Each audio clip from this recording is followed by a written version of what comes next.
wa yanqati'a biha tamauka amma bi aidin nas wa la yashghalaka amma anta fihi min wazaifil ibadati zahirati wal ahwalil batinati. Apa tuh ciri-ciri bahwa seorang Allah tempatkan di maqam asbab? Wa alamatu dzalika, dan ciri-ciri itu, ciri Allah menempatkan si murid pada maqam asbab, ayyuhayyi ahalaka, bahwa Allah memang telah mempersiapkan asbab tadi bagi kamu wahai murid. Artinya Allah udah siapin tuh. Si murid katakanlah dagang, si murid katakanlah dia bertani, si murid tadi katakanlah dia berniaga gitu. Wa antajida salamata fi dinika inda mu'anatiha, dan kamu mendapati selamat dalam agama kamu inda ketika mu'anatiha, kamu melakukan asbab. Artinya walaupun secara alhiyah seseorang atau si murid tadi melakukan asbab, dia kerja, dia bertani, dia berniaga, berdagang dan seterusnya, tapi agamanya tetap terjaga gitu, ibadahnya tetap terjaga. Tuh ciri yang kedua tuh, bahwa Allah memposisikan si murid dalam maqam asbab.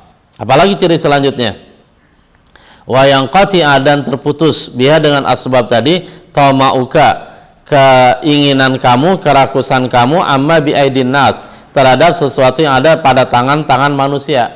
Artinya ketika si murid melakukan asbab, kerja, dia dapat uang, dia berdagang, dia bertani, dapat penghasilan, itu alhamdulillah, malah dia tidak tertarik, tidak ada keinginan untuk meraih dan memperoleh apa-apa yang ada pada tangan manusia. Katakanlah ada orang kaya, nah dia tidak tertarik, tidak berharap tuh mendapat apa-apa dari orang kaya tadi. Artinya dia sudah qanaah dengan penghasilannya. Nah ini ciri yang ketiga nih. Ciri yang selanjutnya adalah bahwa Allah memposisikan si murid pada maqam asbab, wala yashghalaka amma anta fihi min wadhaifil ibadati zahirati wal ahwalil batinah.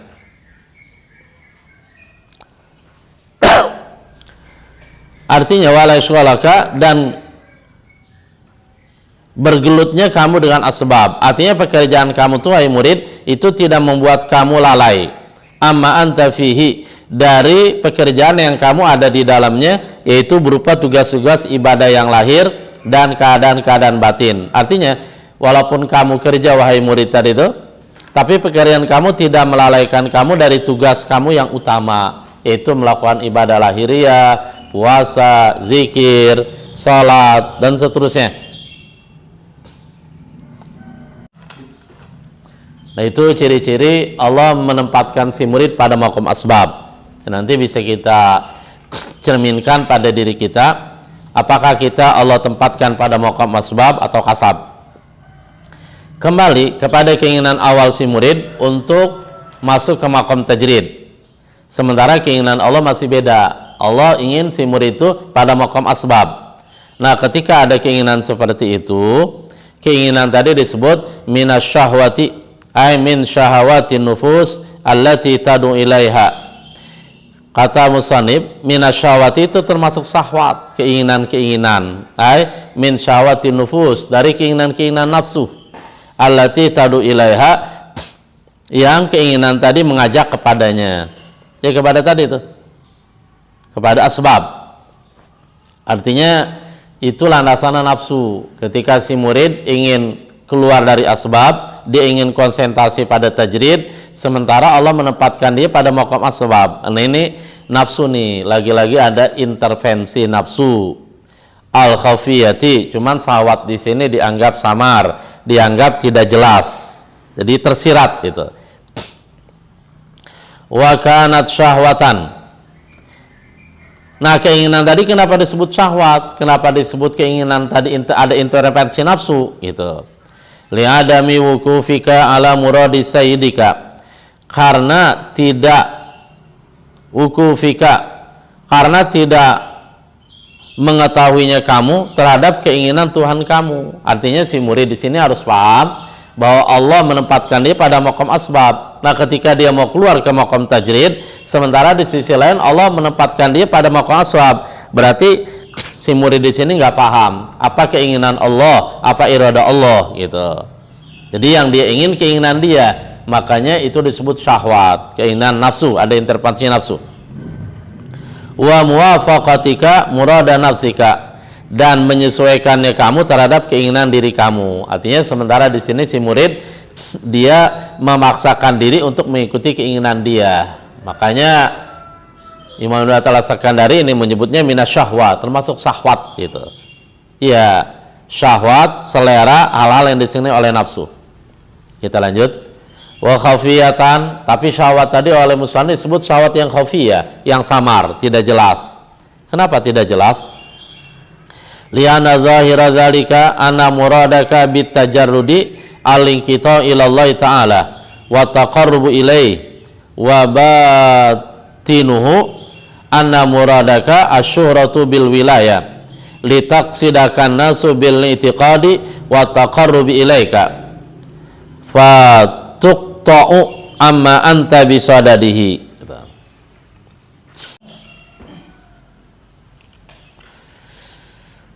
Jadi kenapa disebut syahwat di sini khafiyah, samar gitu? Kenapa? Li'anna zahira dzalika, karena sesungguhnya ya lahiriah itu, artinya secara sederhana tuh keinginan kamu untuk makom tajrid dan meninggalkan makom asbab. Anna muradaka bitajarrud, bahwasanya keinginan kamu, tujuan kamu dengan ya tajrid, mengosongkan diri dari sebab lahiriah, secara lahiriah kelihatannya keinginan kamu adalah motivasinya al-inqita ilallah, memutuskan diri kepada Allah, artinya memutuskan diri dari makhluk, mengosongkan diri dari asbab, dan konsentrasi mendekat kepada Allah. Wa taqarrubu ilaihi, dan mendekatkan diri kepada Allah. Itu secara sederhana kelihatannya itu gitu. Wa batinuhu, sementara secara batin, secara hakikatnya anna muradaka asyuratu bil wilayah, bahwasanya tujuan kamu yang terselip, yang tersirat, yang tadi intervensi nafsu adalah asyuratu bil wilayah, biar dikenal sebagai wali gitu. Jadi ada keinginan kecil tuh yang tersirat agar kamu pengen dikenal sebagai wali gitu. Nah, kalau udah jadi wali, litaqsidakan nas bil i'tiqad, agar orang-orang menuju kepada kamu dengan keyakinan. Artinya agar orang-orang meyakini bahwa kamu adalah wali, kamu adalah hamba Allah yang dekat, yang soleh, dan seterusnya. Ini intervensi nafsunya nih, nafsu yang tersirat di sana. Wa taqarrubi ilaika, dan agar orang-orang mendekat kepada kamu gitu. Ya sudah, kalau itu terjadi, fatuqta'u, maka kamu akan terputus, amma anta bisadadihi, dari pekerjaan, dari tujuan yang kamu ada di hadapan tujuan tadi. Artinya tujuan kamu akan putus, kamu akan gagal dari tujuan awal. Faqad qala al-arifuna, karena sungguh ahli-ahli marifat telah berkata begini, iqbalun nas alal murid qabla kamali summun qatilun, menghadapnya manusia, artinya orang-orang pada datang kepada si murid, padahal qabla kamali, si murid ini belum sempurna, dia belum sampai maqam ma'rifat, artinya dia belum sempurna, belum berhasil, belum sukses, tapi orang-orang sudah pada datang kepada dia, menghormati dia, ta'zim kepada dia, minta doa kepada dia, minta barokah, minta didoain air, dan seterusnya. Itu summun qatilun, adalah racun yang membunuh, karena si murid itu belum sampai, dia akan goyang, hatinya akan goyang, hatinya akan rusak, sehingga tidak menutup kemungkinan dia lupa kepada tujuan awal dia, yaitu al-wusul ilallah, sampai kepada Allah. Kenapa dia lupa? Karena dia sudah disibukkan oleh makhluk, bahkan bisa jadi dia kembali ke awal, bisa jadi gitu. Tapi yang pasti di sini tujuan awalnya adalah sudah acak-acakan semua. Warubama in qata'ta bidzalika an wazaifika wa auradika. Warubama, dan bisa jadi in qata'ta bidzalika, kamu terputus dengan itu. Artinya bisa jadi ketika orang-orang sudah datang kepada kamu, mereka minta doa, menganggap barokah, mengalah barokah kepada kamu, karena mereka menganggap kamu seorang wali, menganggap kamu seorang yang soleh, dekat pada Allah, kamu bisa jadi lupa tuh, terputus an wazaifika, dari tugas-tugas kamu, wa auradika, dan wirid-wiridan kamu, bisa-bisa kamu sibuk sama manusia sehingga kamu lupa kepada tugas kamu yang utama, yaitu melakukan tugas-tugas sebagai seorang murid agar wusul kepada Allah, yaitu melakukan wirid-wirid. Bisa jadi wiridan acak-acakan karena udah sibuk sama manusia gitu. Bahkan lebih parahnya lagi, wasirta tatali'u lima bi aidin nas, dan kamu akan kembali tatali'u, wasirta, dan kamu menjadi tatali'u, menoleh lima bi aidin nas, terhadap sesuatu yang ada pada tangan manusia. Nah, bisa jadi kamu kembali kepada tahapan di mana kamu berharap kepada makhluk, di mana kamu mengharapkan sesuatu dari makhluk. Katakanlah, kali-kali aja ada orang kaya yang datang ngasih duit yang banyak gitu, jadi rusak semua. Alhamdulillah selesai bicara tentang di mana seorang murid ingin masuk ke makom tajrid, seseorang ingin masuk makom tajrid, tetapi sebenarnya Allah masih menempatkan dia di makom asbab. Kalau dipaksakan juga, dia paksakanlah pokoknya masuk makom tajrid, bodoh amat, kehendak Allah terserah, ditinggalkan, dia akan rusak yang seperti tadi itu, dia akan masuk dalam jurang kerusakan. Selesai. Selanjutnya kita akan melihat kebalikannya, yaitu di mana musannif bilang wa iradatukal asbaba, dan keinginan kamu wahai murid untuk turun ke makom sebab, ai atasabuba wal iktisaba, atasabuba melakukan sarana-sarana, ya tadi itu kerja, dagang, niaga, bertani segala macam, wal iktisaba berusaha, ma iqamatillah iyyaka fit tajrid, sementara Allah menempatkan kamu pada makom tajrid. Yang kedua begini, ada seorang murid, dia sebenarnya Allah udah tempatkan di makom tajrid, dia nggak harus usaha, dia pokoknya harus konsentrasi ibadah sama Allah dah, konsentrasi melakukan tugasnya, wirid, wazaib dan seterusnya. Dia pengen turun ke makom asbab gitu. Nah, ini lagi-lagi termasuk kurang adab, kurang menerima keputusan Allah. Allah putuskan dia di makom tajrid, nggak mau turun ke makom asbab aja, biar kayak orang-orang usaha, kerja, berniaga segala macam. Nah, ini juga akan menjadi rusak juga nih kalau ini dilakukan.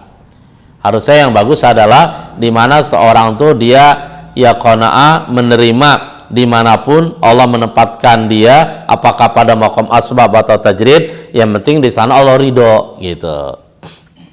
Kita lanjut ya. Apa tuh ciri-cirinya seseorang Allah tempatkan di makom tajrid? Cirinya dikatakan oleh Imam Asy-Syarqawi, bi an yassara lakal quta min haitsu la tahtasibu, Allah mempermudah kamu dapat makanan, dapat rezeki tanpa kamu kira-kira. Artinya ciri yang pertama orang yang makom tajrid adalah Allah permudah tuh rezekinya, bahkan Allah kasih rezeki dari tempat yang seringkali dia tidak nyangka. Tahu-tahu ada rezeki, tahu-tahu ada duit, tahu-tahu dari karunia Allah ada orang yang datang, ada sarana yang mendatangkan rezeki dan seterusnya.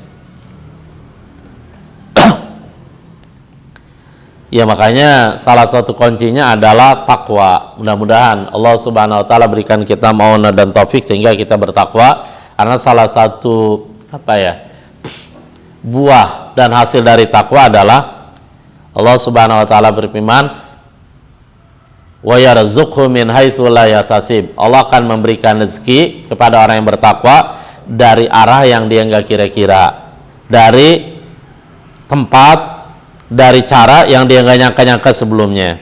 Kita lanjutkan bicara tentang ciri-ciri makom tajrid. Wa ja'ala nafsaka mutma'innatan inda ta'azzurih muta'alliqatan bi maulaha. Ciri yang kedua, di mana seseorang Allah tempatkan pada makom tajrid adalah Allah menjadikan diri kamu wahai si murid yang ada di makom tajrid mutma'innatan, tetap tenang, inda ta'azzurihi, ketika berharangan dari kut tadi itu. Artinya ketika tidak ada rezeki, ketika Allah tahan tuh rezeki, diri kamu tetap tenang. Muta'alliqatan bi maulaha. Nah, diri kamu, nafsu kamu tetap bergantung kepada Allah. Itu ciri yang kedua.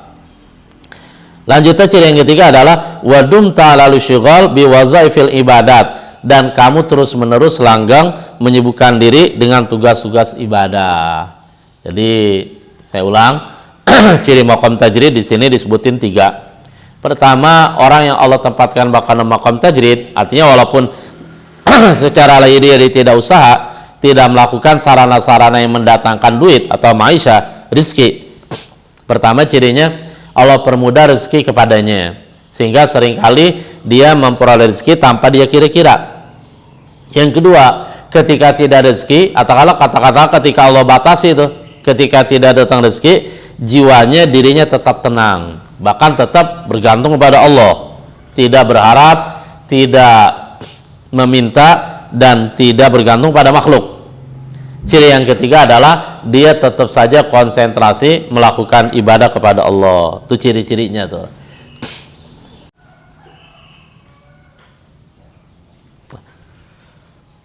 Nah, ketika seorang murid dia ingin turun ke maqam asbab, padahal Allah tempatkan dia pada maqam tajrid, itu namanya inhitatun anil himmatil aliyah. Inhitat, turun, anil himmatil aliyah, dari semangat dan cita-cita yang tinggi.